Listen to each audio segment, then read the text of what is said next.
Okay, students, let's continue. Photosynthesis, last part. Factors affecting on photosynthesis. Factors affecting factors affecting on photosynthesis. On photosynthesis. So we divide factors into two types. एक factor है internal factors. Internal factors are nothing but plant factors. Internal factor मतलब plant factors हैं और एक external factor. So definitely, just like any reaction is affected by temperature, pressure, so many things like that, photosynthesis also affected by number of factor, external as well as internal factors. Internal factor में सारे plant factor आएंगे, सारे plant factor आएंगे जिसमें number of leaves, size of leaves, number, size, age of leaves, orientation of leaves, orientation of leaves, कैसा arrange है leaf, number, size, age, orientation, chloroplast, mesophil cell, mesophil cells, they are all affecting photosynthesis. Internal CO2, internal CO2 concentration, star mark here, internal CO2 की तरफ. Amount of chlorophyll, amount of chlorophyll also affect photosynthesis. Amount of chlorophyll और कहाँ पे depend है photosynthesis. Genetic predisposition, genetic predisposition मतलब DNA, DNA of the organism. These are the factors which are going to affect plant photosynthesis. Number, age, size, orientation of leaf, plant में leaf कैसा arrange है, that also going to decide the rate of photosynthesis. Chlorophyll कितना है, chloroplast कितने हैं, mesophyll cell कितने हैं. CO2 concentration के लिए स्टार मार्क, क्योंकि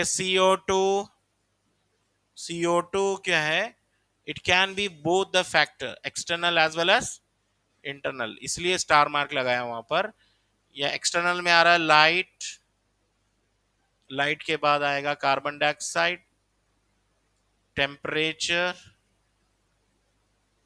temperature, water. These are the four external factor mainly affecting on photosynthesis. Four external factor and so many internal factors. CO2 दोनों तरफ आ रहा है, CO2 इंटरनल फैक्टर में भी आ रहा है, CO2 एक्सटर्नल फैक्टर में भी आ रहा है. It can be both. CO2 दोनों तरफ है.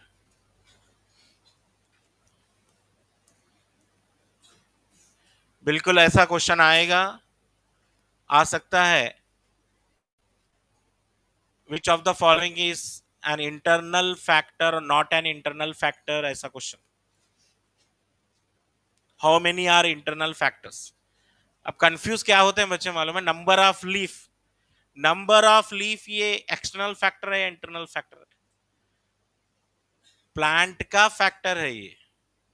तो जितने भी प्लांट के फैक्टर्स हैं इनको आप इंटरनल ही बोलना. समझ गए.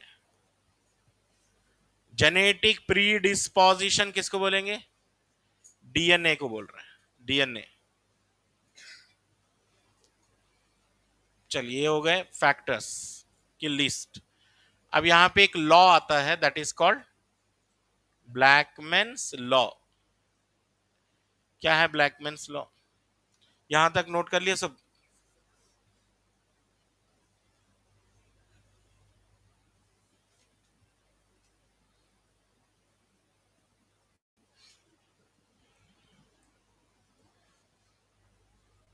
चलो आगे बढ़ते हैं। Blackman's law of Blackman's law of limiting factor. Blackman's law of limiting factor.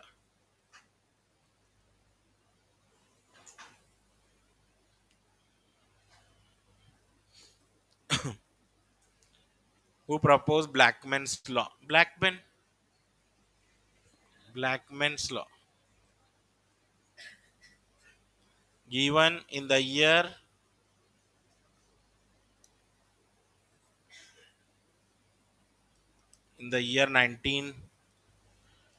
1905 में था ये law, Blackman's law of limiting factor.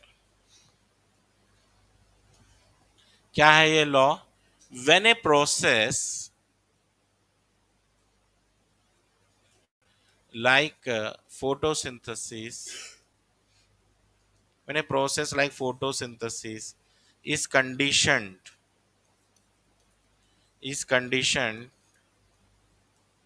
as to its rapidity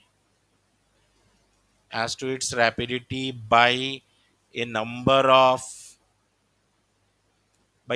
of separate factors, then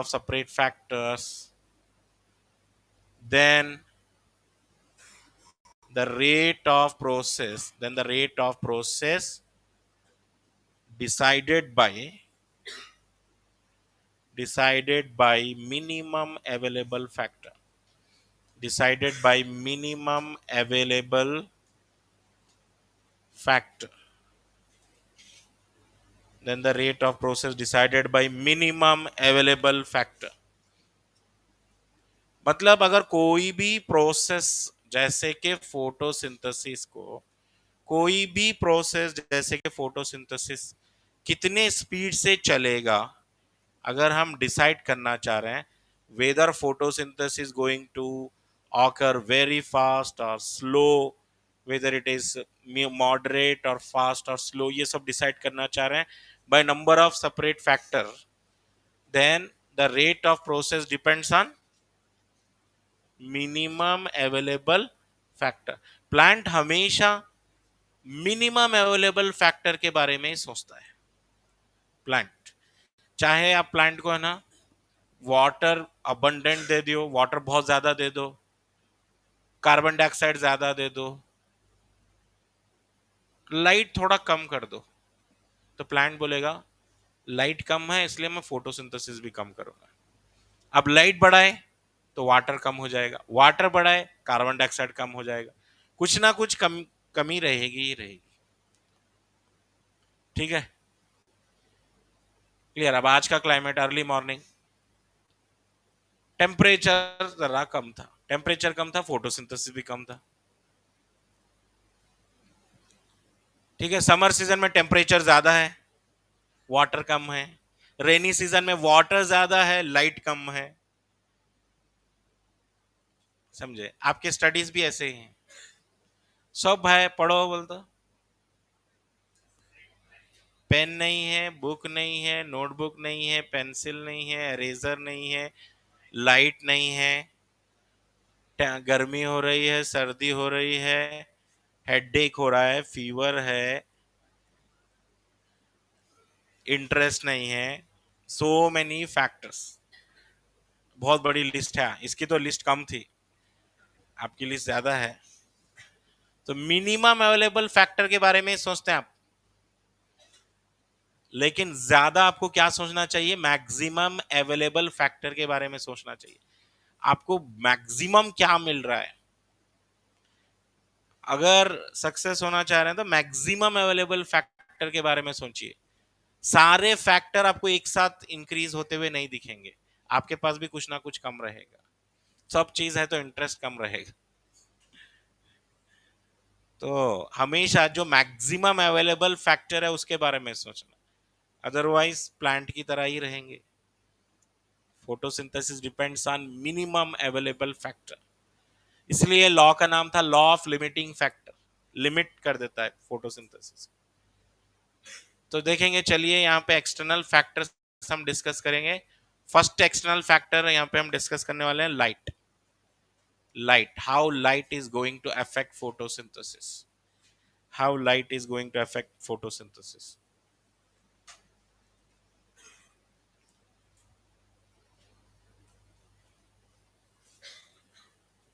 इसके लिए एक ग्राफ बनाया है बुक में।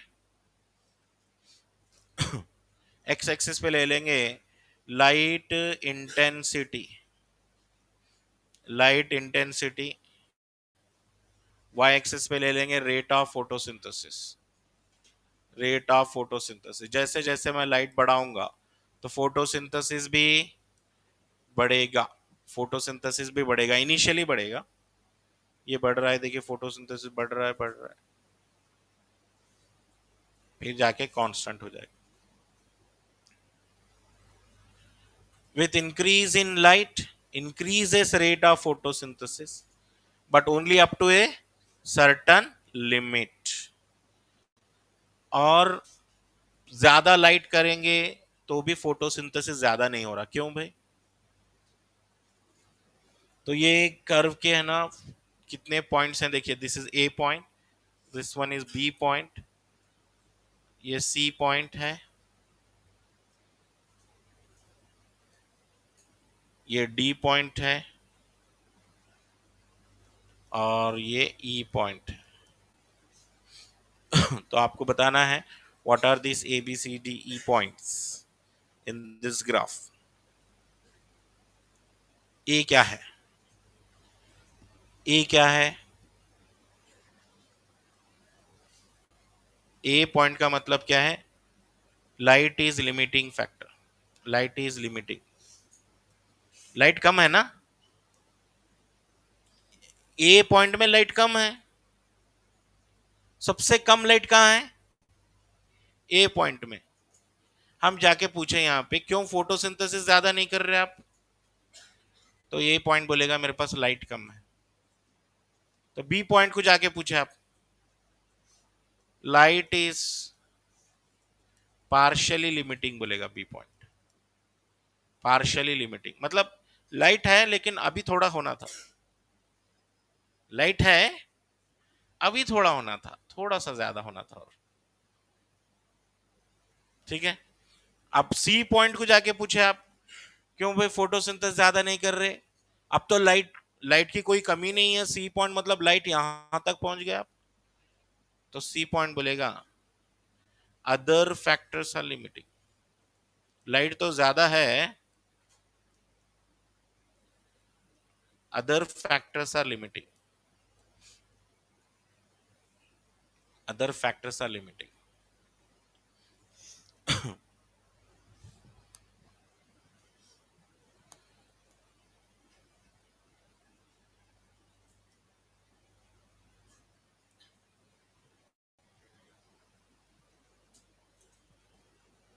सी पॉइंट को जाके पूछे why you are not studying, why you are not taking good score, तो सी पॉइंट बोला मेरे पास मोबाइल नहीं है, ठीक है बोल के मोबाइल दे दिया। मोबाइल देने के बाद फिर मार्क्स नहीं है, फिर पूछे क्यों नहीं आ रहे मार्क्स, मैं मोबाइल है आईपैड नहीं है मेरे पास, फिर आईपैड लाके दो, फिर वो कुछ और फैक्टर बोलेगा, कुछ और फैक्टर बोलेगा,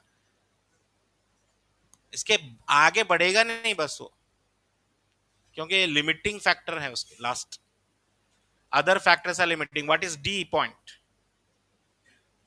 what is D point? Optimum light intensity, optimum, what is optimum?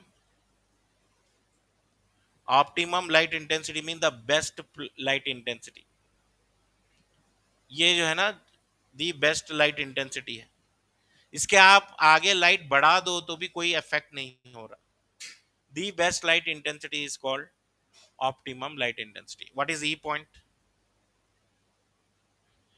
Maximum rate of photosynthesis, maximum rate of photosynthesis, that's all.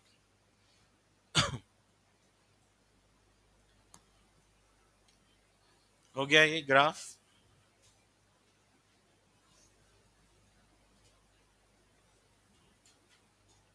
Light is rarely limiting factor और कॉमनली लिमिटिंग फैक्टर? लाइट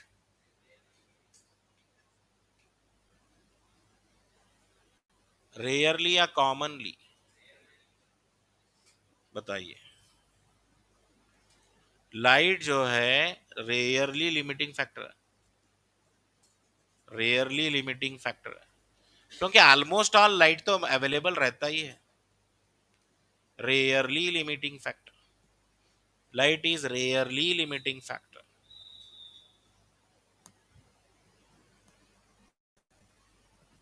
ज्यादा limiting factor नहीं होता light, क्योंकि light saturation point कितना है मालूम?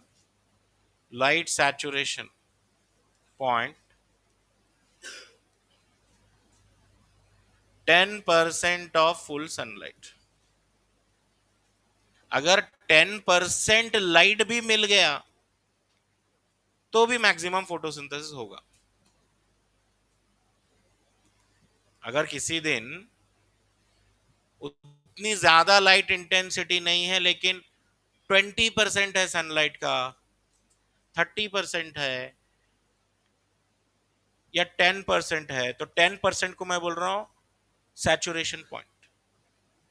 मतलब maximum photosynthesis takes place when 10% of sunlight is available to the plant. ठीक है, मतलब सबसे ज्यादा फोटोसिंथेसिस कब होगा? Early morning, afternoon, evening? Early morning. Early morning सबसे ज्यादा फोटोसिंथेसिस होने वाला है, तब लाइट भी कम है तो भी। और नेक्स्ट पॉइंट क्या है यहां पर? Light quality, light quality, light intensity, light quality, intensity and duration affects photosynthesis. Light quality भी इंपॉर्टेंट है। अब प्लांट को लाइट चाहिए, प्लांट को लाइट चाहिए, अगर प्लांट को एक्सरे दिए तो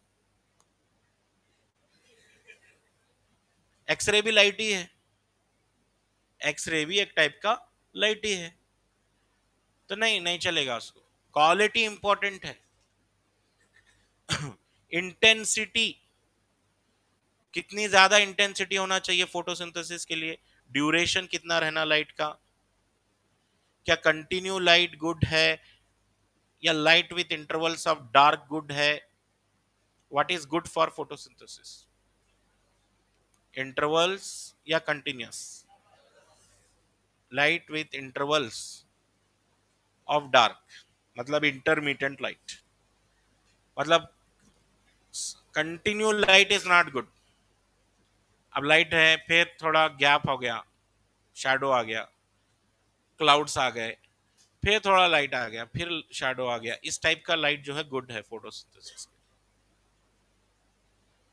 at high light intensity, at high light intensity, अगर ज्यादा ही लाइट मिल रही है बहुत, at high light intensity chlorophyll destruction हो जाएगा, डिस्ट्रक्शन होगा, occurs.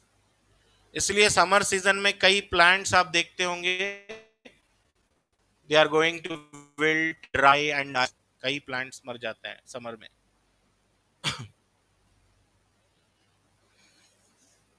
Which light is important? Visible light is important. 400 से 700 नैनोमीटर वाली लाइट इंपॉर्टेंट, 400 से 700 नैनोमीटर। लास्ट बेंच आ गया जो। What is red drop effect? Red drop effect क्या है बोलिए? रेड ड्रॉप, ये जो कलर बताया ना red, this color red is given for this color red is given for wavelength, red light. Red drop effect क्या है? When alone monochromatic red light when alone monochromatic red light is supplied to the plants rate of photosynthesis क्या होगा बोलो? rate of photosynthesis decrease rate of photosynthesis decrease जरा सोचो. Monochromatic बोल रहा हूं वर्ड, मोनो मीन सिंगल. अगर सिर्फ और सिर्फ रेड लाइट ही देंगे आप, हाँ, पूरे जो सन रेज हैं उसको स्प्लिट करके उसमें से फिल्टर करके सिर्फ और सिर्फ रेड लाइट ही देंगे प्लांट को, तो क्या होगा? Photosynthesis decrease. This is called red drop effect. This is called red drop effect.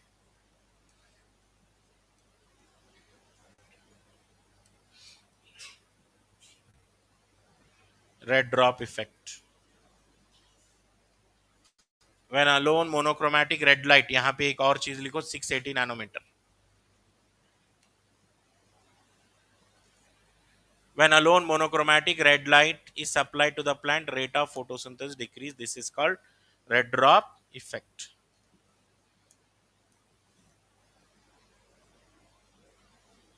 Emerson बोल के साइंटिस्ट हैं. Emerson noticed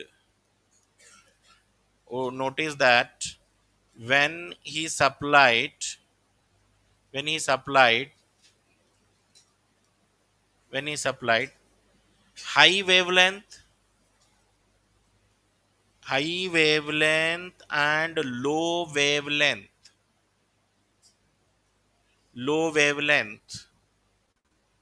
lights together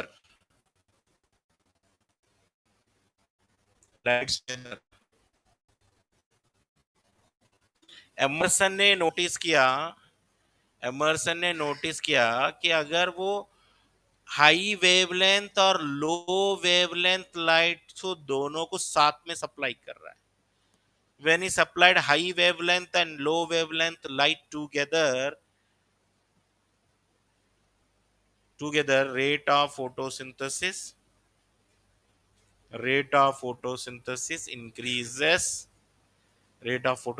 increases.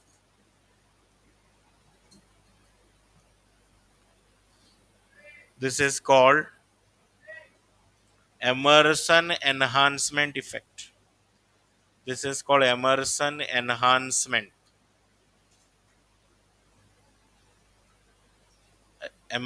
enhancement effect.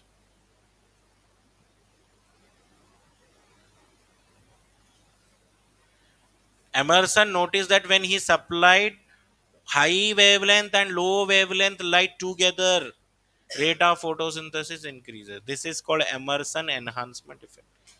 This gives him idea about existence of two photosystems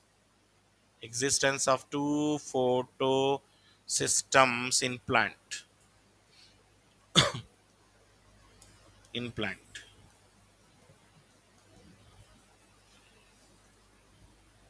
suppose आप exam के लिए suppose सिर्फ और सिर्फ content पढ़ते हैं, क्वेश्चन देखते ही नहीं, कंटेंट ही पढ़ते हैं, एनसीईआरटी पढ़ते हैं, नोट्स पढ़ते हैं, क्वेश्चन का आइडिया ही नहीं है, सिर्फ और सिर्फ एनसीईआरटी नोट्स यही पढ़ते हैं, तो मार्क्स कम हो जाते हैं.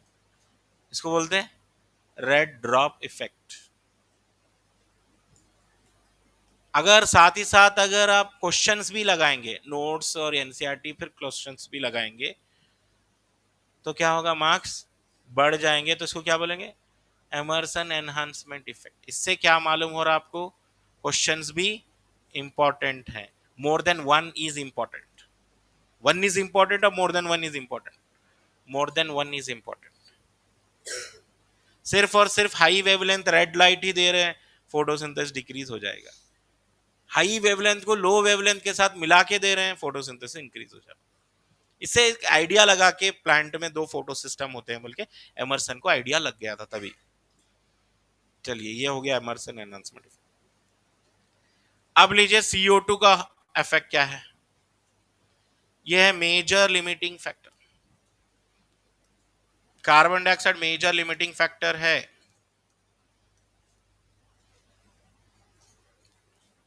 परसेंटेज ऑफ कार्बन डाइऑक्साइड कितना है? 0.03 to 0.04% of carbon dioxide in air. बहुत ही कम होता है कार्बन डाइऑक्साइड कॉन्सेंट्रेशन, बहुत ही कम, बहुत ही कम है, 0.03 से 0.04।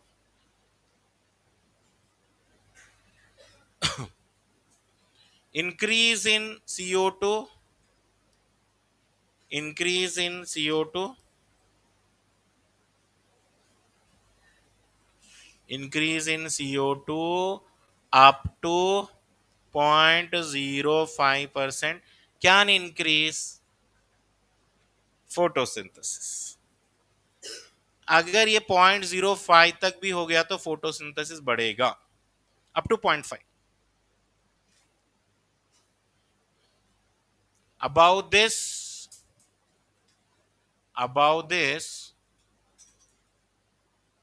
higher concentration of carbon dioxide, higher concentration of carbon dioxide harmful for plant, harmful for plant। Carbon dioxide की एक लिमिट रखी गई है, इतना ही रहना कार्बन डाइऑक्साइड 0.03 से 0.04। अगर कार्बन डाइऑक्साइड ज्यादा हो गया, रेन वाटर के साथ रिएक्ट करता कार्बन डाइऑक्साइड, एसिड रेन हो सकता है। एसिड रेन होगा तो सारे प्लांट्स के क्लोरोफिल डिस्ट्रॉय हो जाएंगे, फोटोसिंथेसिस क्या होगा? डिक्रीज हो जाएगी। मेजर लिमिटिंग फैक्टर है carbon dioxide. C3 plant respond to carbon dioxide, respond to carbon dioxide only when concentration, only when concentration of carbon dioxide is high, 450 microliters, high, high, that is कितना? 450 microlitre carbon dioxide है ना। C3 plant respond कर रहा है carbon dioxide को, मतलब C3 plant सोच रहा है कार्बन डाइऑक्साइड लेंगे, फोटोसिंथेसिस करेंगे, ऐसा सोच रहा है। वो भी बहुत ज्यादा रहा तो कार्बन डाइऑक्साइड, वरना तो ये सोचेगा भी नहीं। ये तो ऐसा हाल है जैसे एग्जाम है तो सोचेंगे, कल एग्जाम है तो सोचेंगे पढ़ेंगे या नहीं पढ़ेंगे, सोचेंगे, एग्जाम कल है तो भी सोचेंगे। दैट इज 450 माइक्रोलीटर पर लीटर ऑफ एयर, 450 माइक्रोलीटर पर लीटर ऑफ एयर। इतना कार्बन डाइऑक्साइड रहा तो सोचेगा ये फोटोसिंथेसिस करना या नहीं करना। C4 प्लांट कैसे हैं देखो। C4 plant respond to low CO2 concentration, even low CO2 concentration, that is कितना? 360 microliter per liter of air। So who is good? C4 is good।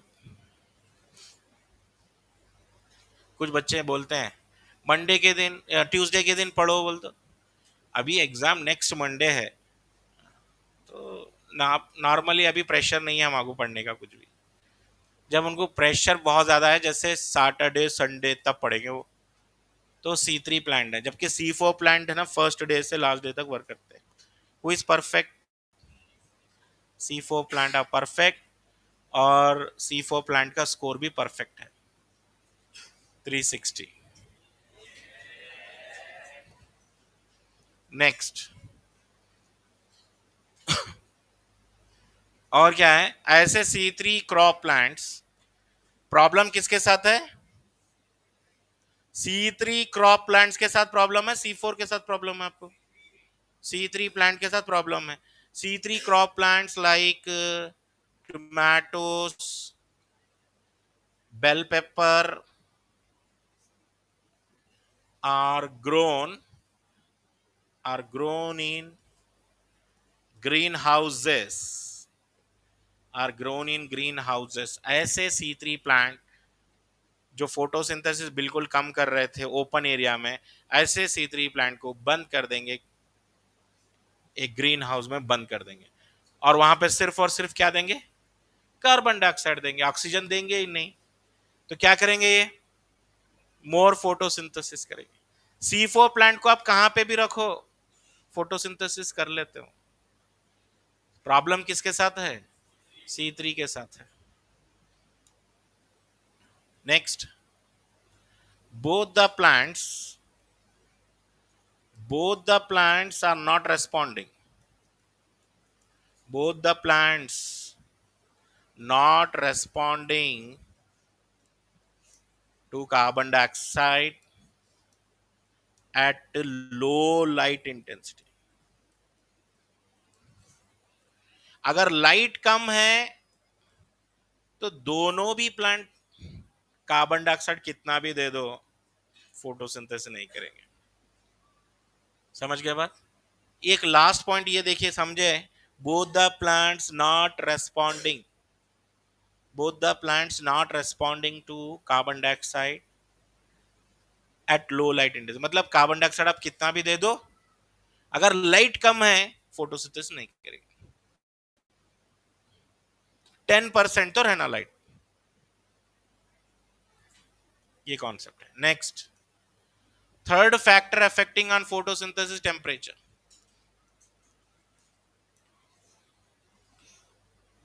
Temperature, dark reaction dark reaction is enzymatic,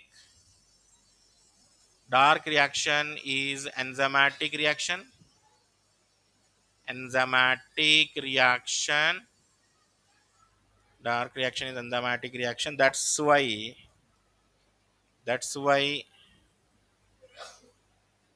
why it's dependent, it's dependent on temperature। क्या बोलते, temperature रहना चाहिए ना, enzyme के लिए temperature चाहिए, enzyme के लिए टेम्परेचर चाहिए। Can enzyme work at 10 degree, 20 degree Celsius, 30 degree Celsius? ठीक है, 20-30 पे काम कर लेगा, लेकिन 0 डिग्री पे तो काम नहीं करेगा। एंजाइम डिपेंड करते हैं टेम्परेचर पे। असर्शन रीजन में क्वेश्चन हो सकता है, dark reaction is enzymatic process, that's why it is dependent on temperature. और C3 प्लांट के लिए टेम्परेचर ऑप्टिमम कितना था? 20 to 25 डिग्री सेल्सियस, कल ही लिखे हम। और C4 plant temperature optimum, best temperature for C4 plant 30 to 40 degree Celsius. इतना याद रखो ये टेम्परेचर में। Next, last factor affecting on photosynthesis is water. Water simple है, under water stress condition, water stress condition, अगर पानी कम मिला प्लांट को, under water stress condition, stomata close, carbon dioxide fixation decrease, rate of photosynthesis decrease.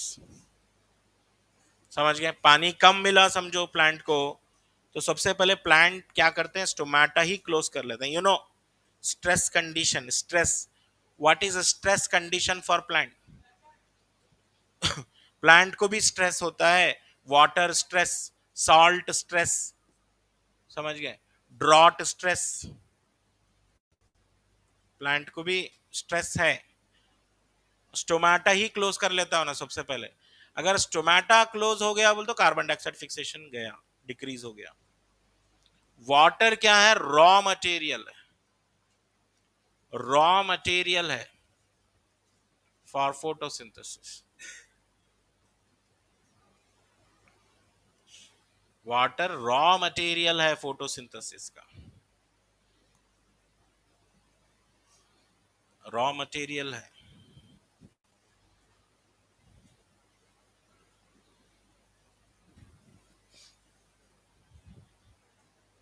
Reaction water से ही start होता है photosynthesis.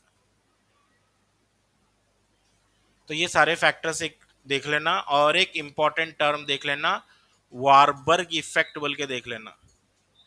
Warburg effect क्या है? Warburg effect, increase oxygen decrease photosynthesis, increase oxygen decrease photosynthesis.